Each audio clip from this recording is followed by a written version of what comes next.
Welcome to my world, where you will experience an atmosphere of love, relevant subjects, and motivation. So let's talk about things that matter. What matters to you matters to me.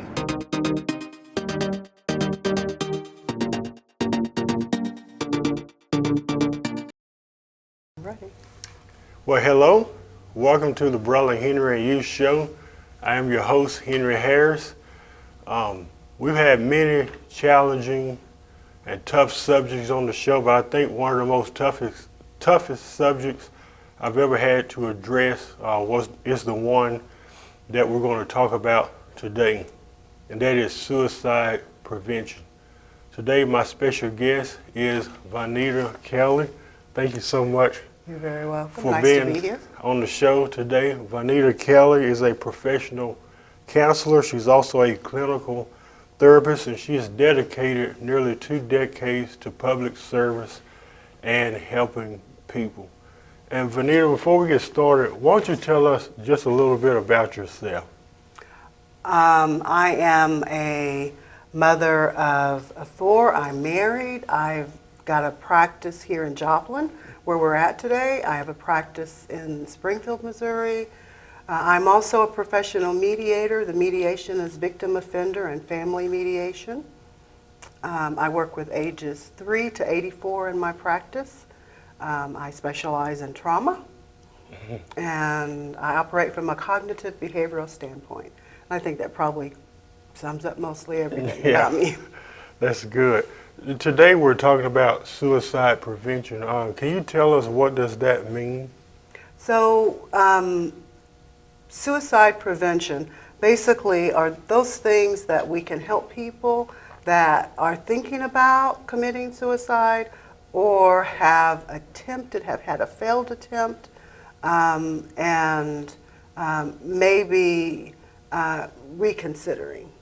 So I hope that today we would be able to just provide some information, just some tidbits of things that family members can do to help other members that are struggling with the thoughts of, maybe even help some family members that have had people in their family that have actually committed and completed suicide. Yeah, I've been in those situations before, and I've always described it this way. It's one of those feelings where you feel like the world would be a better place without you. It's the lowest of the lowest feeling that you could ever that feeling of hopelessness. And what helped me come out of that is people like you, therapists, and reaching out. And sometimes people are afraid to reach out for various reasons, and we'll talk about that probably here in a little bit. What causes a person to want to become suicidal? We know that there are various reasons. There are various reasons. Sometimes we have undiagnosed or untreated mood disorders. Sometimes we have people that have decided to just give up on life. Maybe they do feel hopeless. Maybe they do feel like there's no one that they can turn to.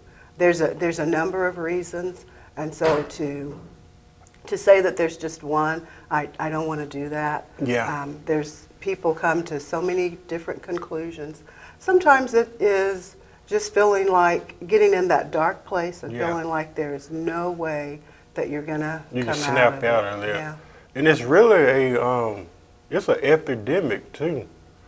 Like, not only has it affected us personally, but even globally, it affects so many people. Yes. And it's really sad. So how can you identify or tell when someone is becoming suicidal? Is there a way? There really isn't one specific way, and so I would suggest to people, you used to hear people say, oh, if they tell you they're going to commit suicide, they're really not going to do it. Yeah. Well, that's false. Yeah. Because many people do tell you exactly what their intention is. Yeah. And then the other side of it was some people would say, well, they won't tell you. But some of the things that I look at when I'm working with clients is how are they dealing with the life's pressures? How are they dealing with the things going on around them? I do a quick assessment. And we talk about how they're feeling. We talk about their access to any type of instrument or any means to commit suicide. We always create a plan, like who can you go and talk to? Is there someone that you feel comfortable to reach out to? And sometimes, as a therapist, we have a tendency to have people complete suicide. They complete a contract that basically says to them that they're going to give us their word that they're not going to try to harm themselves. And if they feel like they are, we have a list of people they can reach out to, including ourselves. One of the things that I've noticed with people is that they may feel really sad, and then for a couple of days, they seem like everything is okay. Yeah. And that oftentimes is someone that has decided they're going to go through with it.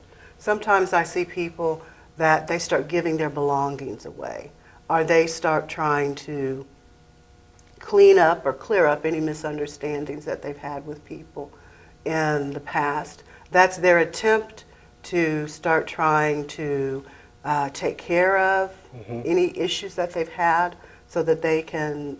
Making preparation. Yeah, yes, exactly. Many people, even on social media, they express their feelings, well, that's by means of Instagram, Facebook. There's so many platforms out there. When someone comes online, I've seen this on numerous occasions, sometimes it's hard to read people's emotions, and even if it's authentic, when people post such things as, I'm going to hurt myself, I'm going to kill myself, how can you discern, if that's authentic or if it's just somebody that's just going through a phase? I certainly don't think it's anything to joke around about. No. And so I don't think that we really should have to. I don't think we should try to discern whether or not they're in that place, that hopeless place. I think what we should do is offer them, try to reach out to them. Yeah. Maybe check with them and see, who do you have with you? Yeah. Who's with you right now? What are you going to be doing for the rest of the evening? Do you have someone you can talk to? And take that approach with it. That way, because there is no right formula. Yeah, there is no correct formula that says this person is going to do that. Yeah. If there were, then I'm convinced that we would have no one that would complete suicide. But because we don't have a right way, we have to take everything people say seriously. Do you think in many cases it could even be a form of them reaching out for help? Yes, sometimes it very well is that person, when they've tried everything else, they reach out.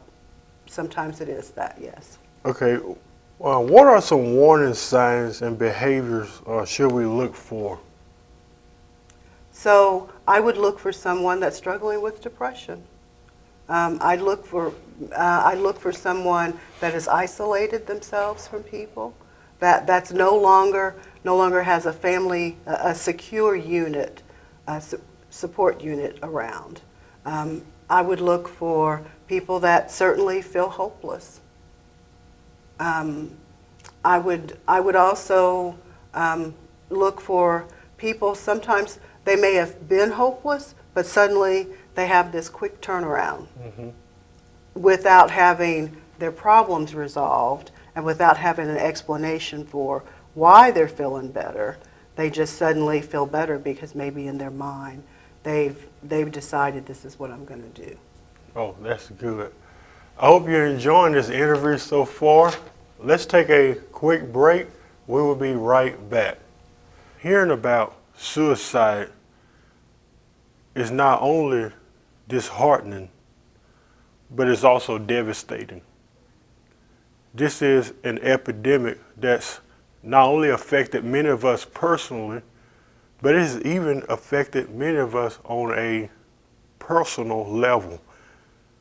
I'm sure many of you have had or heard of someone who have committed suicide.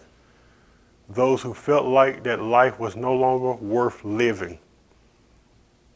I believe that there is a way to help. Not only is there a way to help, there is a effective way to reach out to people who may be struggling with suicidal thoughts, who may feel like life is no longer worth living, who may feel like that their voice does not matter. And that's exactly why we're doing this program today, just for you.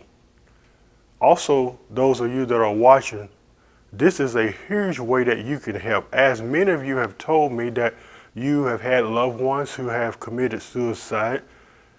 Many of you have said that you have a passion for this subject, and many of you have made a commitment to share this interview today. So you may be asking, well, Henry, how can I help? How can I save a life? It's pretty simple. Why don't you hit the share button? And by doing so, you could save a life. And if you're watching and you struggle with suicidal thoughts, I want you to know that in your darkest hour, there is hope. And there is a body of people that care about you and love you. Now let's return to the interview. Well, welcome back. Again, my special guest is Vonita Kelly, and I'm really enjoying this interview with you today. I'm getting so much insight on suicide prevention, and also for you to even be here with us really means a lot. Very happy to be here. Thank to you. me. This is a very touching subject. A lot of people I've talked to, like I said, it affects everybody. Whether you had somebody that's done it in your life personally or even globally, it really kind of hits home. My next question is it safe to ask a suicidal person what thoughts are they having? I would probably ask them, hey, what's going on? What makes you feel that way? And then I always follow up as a therapist with, do you have a plan? Because when I have people say to me, this is how I'm going to do it, this is when I plan to do it, those are people that I immediately say, you know what, let's look for another alternative. Yeah. And we might look at, I've used hospitalization. Sometimes I have just used family or a support network that vows to stay with that person over the course of time while we're working through and helping them process through and reconsider their pain. How many people that have come to you that have said this, you've been practicing this for years, have actually followed through with that? Or estimate? Yes. I think I've been blessed that God has allowed me to. I get many young people that have referred to me because they've made suicidal comments or threats. Sometimes I get adults that have attempted suicide, a loss of a marriage or a relationship, sometimes even a loss of a job or a loved one. And so I've been blessed that I've been able to resolve, help them work through, we come up with a plan so that I can help that person see that if you wait just a little while, things can get better. That life is so worth living. And so I haven't had anyone in my practice that has actually completed suicide. I've had a couple of clients that were previous clients, maybe felt like they were doing better. I've had a couple of kids here in Joplin even. Parents brought them in, said they were better. I assumed they were better because I hadn't heard from them for, I think one of them was for about a year. And then I heard the name on the news. And my heart was just kind of broken. Now they indicated from what I heard on the news that they were seeing someone, and I don't know if that's, who they were seeing at that time or not. But whenever you have someone that takes that approach, it's a loss. I mean, it's a loss. That's good. We talked about this earlier a little bit. but I just want you to expound probably a little bit more on it. Should we take it serious if someone is contemplating suicide? Most definitely.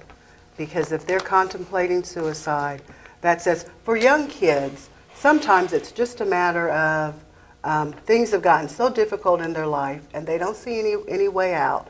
And they're young enough that they don't really understand the complete finalness of suicide. So we need to take that serious because they may attempt something and may complete it without fully being aware of the consequences. For adults that talk about committing suicide, we certainly need to take that very serious too, because that says that they've lost hope. And you mentioned earlier the growing numbers of suicides. I think a lot of it has to do with our society. Mm-hmm. We're at a place in our society now where there's not a lot of hope for people. Mm-hmm. And I think that we as citizens of the world, as people in the world, should all work to try to a little bit harder, to do a little bit more, mm-hmm. to just put more hope out there. Yeah. So that people recognize that while you may feel bad today, it doesn't mean tomorrow it's going to be that way. Or maybe you need to develop a plan and a process to work through the problem, but still don't give up that you can't work through it. Yeah, that's good. Many people have heard this interview thus far, and there may be some people that may be watching, and they may say, well, how can I help a person who may be having suicidal thoughts or contemplating it? In what ways can we help? Yeah, you mentioned hope earlier, but is there any other? I think the biggest thing is just to engage them, because oftentimes when people get to that place that they feel no hope, it's also because they've isolated themselves or they feel isolated. So just engaging them, letting them know that you care, letting them know that you're concerned, is a great way to help. And if it's a loved one or a friend, then I think we can go a step further than that and maybe help them find things that they can do to keep their minds occupied, encourage them to go and find someone to talk to work through the problem. Everyone is not able or wants to, are capable of talking with someone about suicide, because that's death. Mm-hmm. And many people become uncomfortable about that. And sometimes when we're uncomfortable about it, they laugh it off and assume nothing is going to happen. Mm-hmm. And I think that it is important that we do take it serious and that we begin to just kind of invest a little bit of ourselves and our time into other people. Does it help people who have walked in those shoes, like people who have mm-hmm. thought about committing mm-hmm. suicide and they came out of it? Mm-hmm. Can they be a help to? Oh, certainly. If they maybe just tell their story. Like, hey, I've been there. Yeah, if they just tell their story, that's a great way. It may reach someone that is at that same place or someplace similar, that they may say, oh, if they were able to do it, maybe I can do it too. Yeah. And then, of course, there are some suicide hotline numbers that they can always call in and talk with people. Those phones are always staffed, so it's great to be able to kind of refer them to those places. Yeah, and I'm definitely not saying that those who have not mm-hmm. had suicidal mm-hmm. thoughts can't or mm-hmm. not effective mm-hmm. as well. Yeah, yeah. But it's sometimes, if you've been down that road yeah. and you understand, that's a great way to be able to connect to someone, to mm-hmm. say, I get it, I understand how you feel, and this is what helped me. That's good. This is my last question. It's kind of a tough question, but to me, at least it is. What are we not to do or say to a person who may be suicidal? I think that the one thing that you don't do is you don't challenge them to do it. You don't challenge. The kids now have, for a while, they've been using this phrase, well, just go kill yourself. Oh, yeah, I've heard that. Actually, I heard a story. Actually, it was on Facebook not too long ago. A couple of people was getting in an argument, And in the comment section, she said, the girl that was the aggressor, she said to this other young lady, why don't you just go kill yourself? This same aggressor, a few days before that, shared a suicide prevention video, which is very conflicting. Like, how can you share that and then turn around and tell somebody to go harm themselves? Yeah, that certainly says that there's something else going on with the aggressor. So I think that one of those things that we never want to do is challenge people to complete that act. That probably is the biggest thing. Just don't challenge people. If they are talking about committing suicide, take them at their word and work with them to try to help them. For kids that may hear other kids say it, if you feel like you can't reach out to them, then talk to an adult. Talk to a teacher or a parent, maybe a youth minister, but talk to someone to kind of get some help for your friends. That's awesome. I think this was a great interview, and thank you so much. And as I've said earlier, there are many ways that you can help. Would you do me a favor? Would you mind sharing this video, whether it's on your Facebook page? We really want to get this out there. And to those who may be struggling in this area, I want you to know, as Vonita said, that you may be in a dark place, you may feel stuck, you may feel like your voice doesn't count, you may feel like that you don't matter. The fact that I'm sitting here and that Vonita is sitting here should show you that there are still 11 people in the world and that we do care about you. Hi, if you like what you've seen today, be sure to connect with Brother Henry at www.facebook.com/The Brother Henry and You Show. And also be sure to check out and subscribe to his YouTube channel, which is www.youtube.com/Henry Harris 100. We hope that this has been a blessing to you, and we hope to hear from you soon. Keep watching, because what matters to you matters to Brother Henry.